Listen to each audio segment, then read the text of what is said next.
comes more from loving than being loved. And often, when our affection seems wounded, it is only our vanity bleeding to love and to be hurt often and to love again. This is the brave and happy life.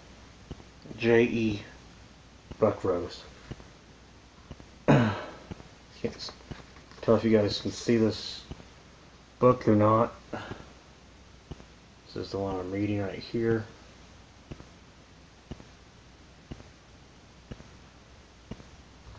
It says, "Love me, love me not." It's by Laura E. Smit. Love is the patient. Love is kind. Love is not envious or boastful or arrogant or rude. It does not insist on its own way. It is not irritable or resentful. It does not rejoice in wrongdoing, but rejoices in the truth. It hears all things, believes all things, hopes all things, endures all things. Love never ends. 1 Corinthians 13:4-8. A painful experience of unrequited love can have lasting effects. One possible effect is that a person who has been hurt will avoid being hurt again. One man said, "I had one huge rejection and now I'm always the rejecter," which is how it goes, you know. I take it to the extreme. I think as far as safeguarding myself, I go into relationships very skeptical and I'm very, very cautious, which is a problem.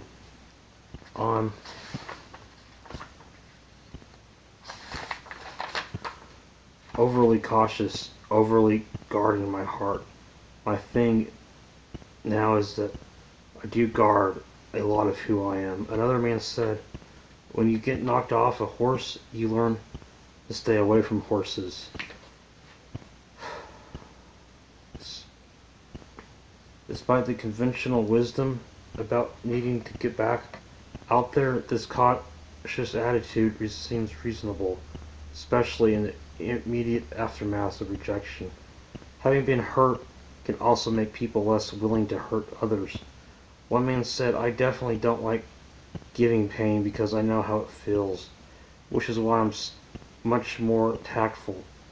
In fact, many people say this is the greatest value of giving, going through a heartbreaking experience of rejection. You become a more sensitive and decent person." Ultimately, most people think that they have learned things through their experiences of unrequited love, and that the experiences have been worthwhile, even though they have not led to a lasting relationship, as one woman put it. I think every relationship, every person I have been in a relationship with has had some impact on my life, and not just as learning for me, but for the end in itself. There's something good in each of these relationships, and I'm glad now to look back without a pain at most of them, because now from a distance you can say, you know, that was neat. This was neat about it. This wasn't. The experience of unrequited love also helps us set aside our self-centeredness, reminding us that the world does not exist for our convenience. It teaches us to let go of what we expect in order to receive what we have been given. We need to be willing to grieve for the lost hopes and open our eyes to the new possibilities, one man said.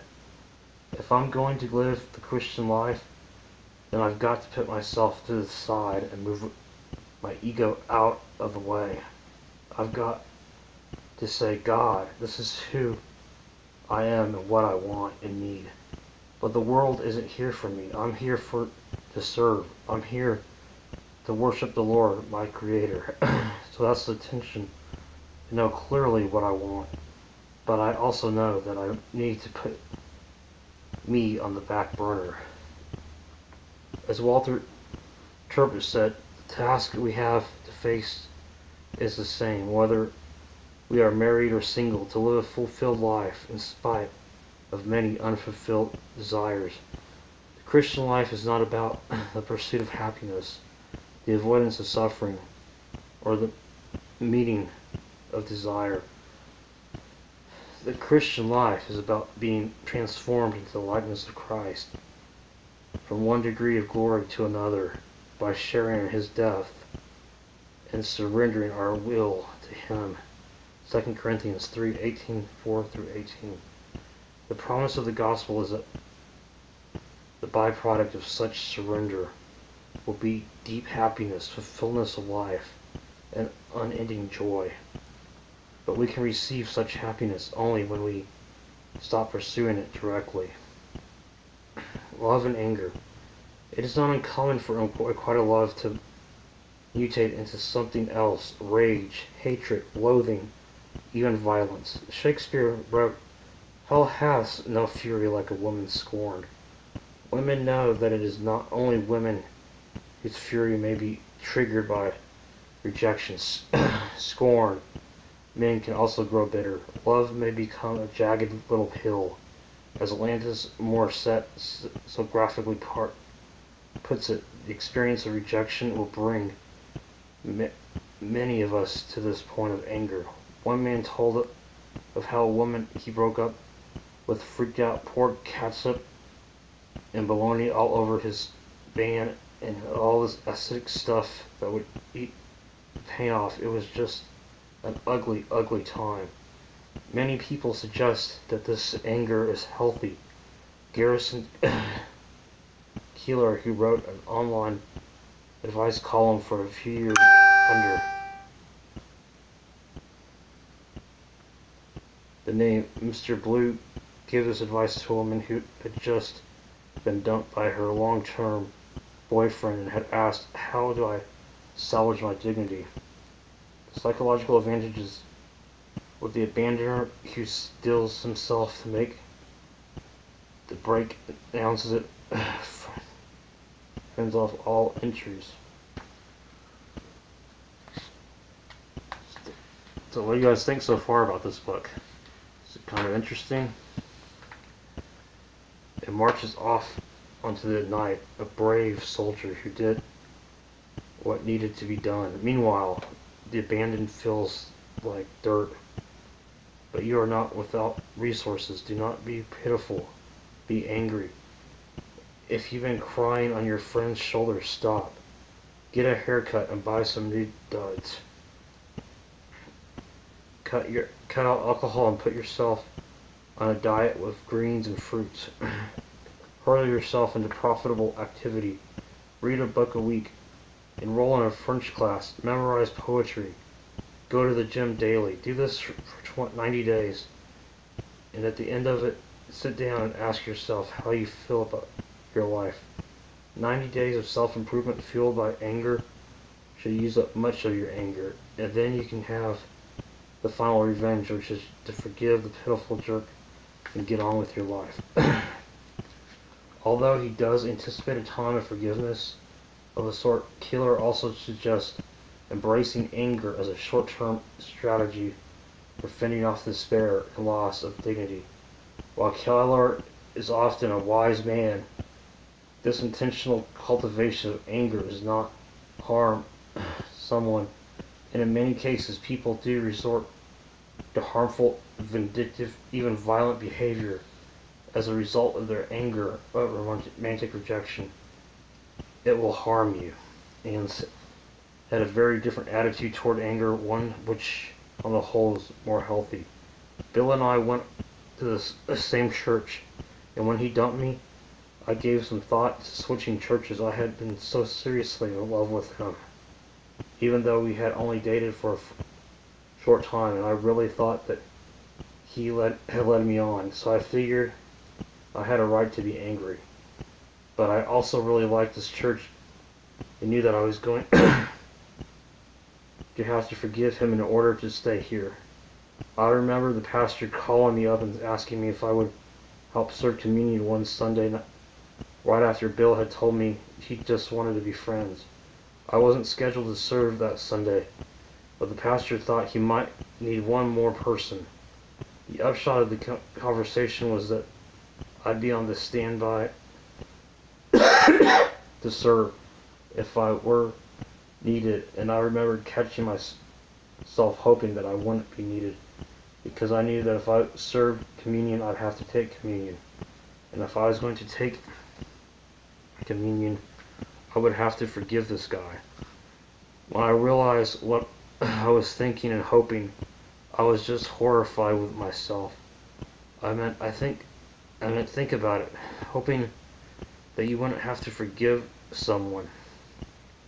What kind of Christian am I? So I prayed a lot about it, asking God to help me let go of all the anger I was experiencing. When I went to church the next Sunday, it turned out I didn't have to serve at all, but I knew that didn't let me off the hook. So I found Bill before the service and went right up to him. He looked a little nervous when he saw me coming. I'd been pretty obviously annoyed with him when we had our little talk, and I think he expected a scene. But I went up to him and smiled and put out my hand and just said, "Before I take communion today, I need to know, are we all right?"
Okay.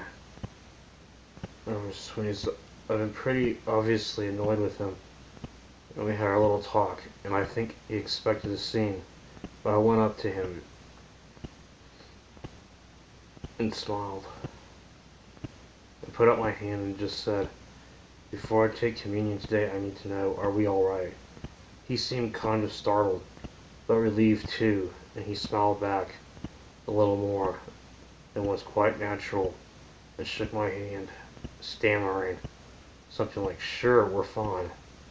So I was pretty pleased with myself about having forgiven this jerk. When a few weeks later, I was at a party with a bunch of church folks, and Bill was there along with his best friend who was visiting from out of town. I've been very careful not to let anyone from church know about the tension between Bill and me, both for his sake and for mine. No one knew that we dated for a couple weeks, and no one knew about the breakup, but I figured that his best friend probably knew, and even if he didn't, I didn't feel any particular need to keep him in the dark. I found myself talking to Bill and his friend quite a bit, without any other people really being in our conversation, and I kept making the most cutting, nasty jokes at Bill's expense.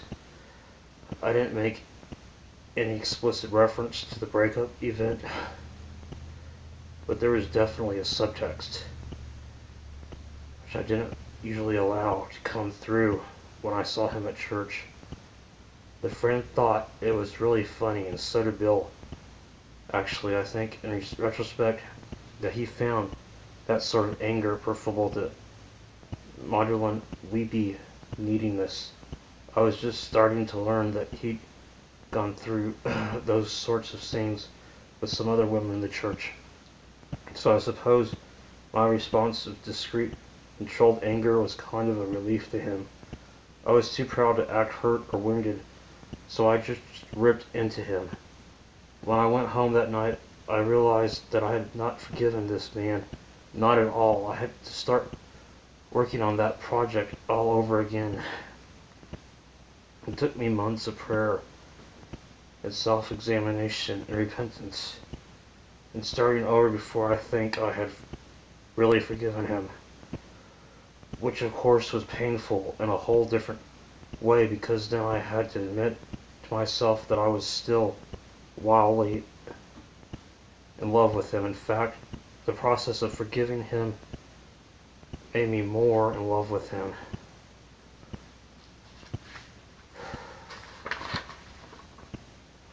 And letting go of the anger meant I didn't really have any defense against that emotion.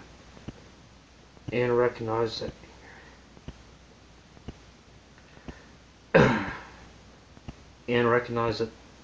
anger was a defense against the pain of loving this man. And when she let go of the anger, she found herself defenseless. This is one reason it is so tempting to give in to anger and hate. It is from a protection of self-defense, but it is a protection that exacts a great cost. Although it may feel like a way to restore lost self-esteem, it is a poisonous and proper way. What gives rise is responsive anger, a response that is so difficult to resist or change. Partly this feeling is based on the false assumption that our feelings have some sort of normative weight with the other person, that he or she is ethically obligated to love us because we feel our love for him or her. Partly it is the humiliation of having offered what is most precious in ourselves to someone and having had it devalued. The more we offer, the more the pain. Being turned down.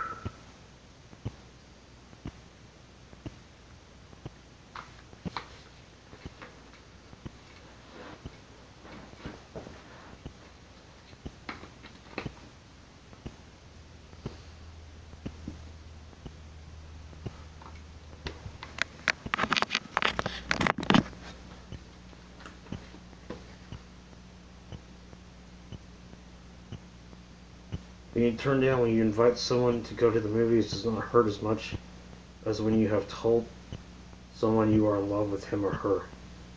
The pain is intensified if someone else is referred to you.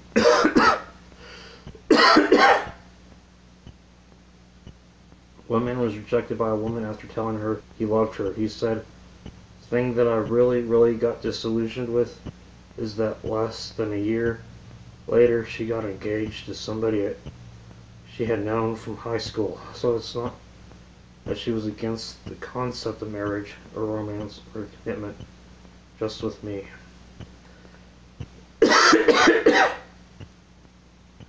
Romantic rejection is inescapably personal. In the movie When Harry Met Sally, the character Sally appears untroubled and serene when her long-term boyfriend breaks off the relationship. She has convinced herself that he is simply immature, incapable of commitment, clinging to his boyish irresponsibility. This story of the breakup allows her to continue thinking herself. However, she goes to pieces some months later when she hears that he is engaged to marry someone else. The story she has been telling herself that she is not the problem in the relationship is suddenly revealed as untrue. Once he makes a commitment to someone else, she can no longer story. Suddenly, she has to face the fact that he had not rejected marriage, he had rejected her. This is why love most often turns to hatred, not when we are rejected, but when someone else is preferred to us. We can accept rejection without too much bitterness as long as we can believe it is rooted in the quality of the other person, an inability to make commitments, unresolved pain over past relationship, religious differences, a fear of marital failure. Our therapeutic culture offers us many ways to rationalize being rejected without ever having to look at ourselves. But once the person who has refused to love us turns to love someone else, all these reasons are exposed as illusions. The real reason we have been rejected now appears to be that we are not worthy. It is much easier to become angry than to face that painful possibility. Lauren Winter writes about the experiences of discovering that her ex-boyfriend Stephen was engaged less than 6 months after they broke up. She confesses, it shakes me. They're gendering nuptials. I just don't get it. She thinks of the letters that Stephen wrote her, begging her to marry him. How can she understand such letters now, in light of his decision to marry someone else so quickly? And why does she have to hear about his engagement from someone else rather than from him directly? I'm a mean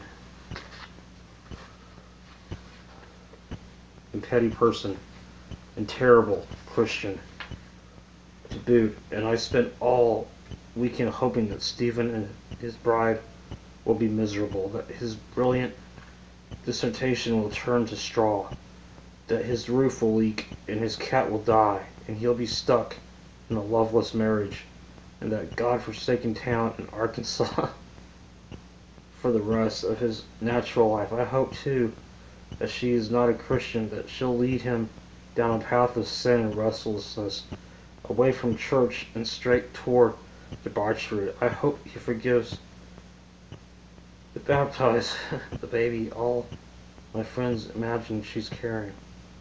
But Winter was one friend, Sam, who does not even force her indignation and anger. He tells her that she pray for Stephen and his bride. He says, months, the words, even if all you fear is anger, remember that the Spirit is our praying for us. Winter notes. Come on.